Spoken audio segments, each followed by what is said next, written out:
In today's video, I'm going to teach you how to delete your Docusign account. If you've decided that it's time to close your account, perhaps for privacy reasons or because you're simply not using it anymore, follow these straightforward steps and we'll get you through it. First, we need to make our way to the Docusign website. You can use any web browser for this. Just type in Docusign or click your bookmarked link to navigate there directly.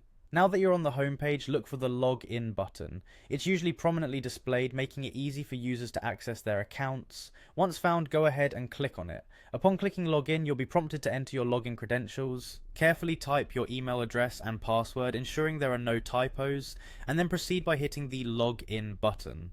This should grant you access to your Docusign dashboard, which is essentially your home base for managing your account. From your dashboard, the next step is to navigate to your profile settings. This is where most of your account management options are housed. Look for the profile section, which is typically located at the top or within a drop-down menu. Click on profile to proceed to the next step. In your profile settings, we're interested in the section labeled plan and billing. This section manages your subscription and payment details, and it's where we'll find the option to close your account. Again, you should see this option clearly labeled, making it an easy click away. Finally, within the plan and billing section, locate the option that says close account. This is what you've been aiming for, so click on it. Follow any additional prompts or confirmations that Docusign requires.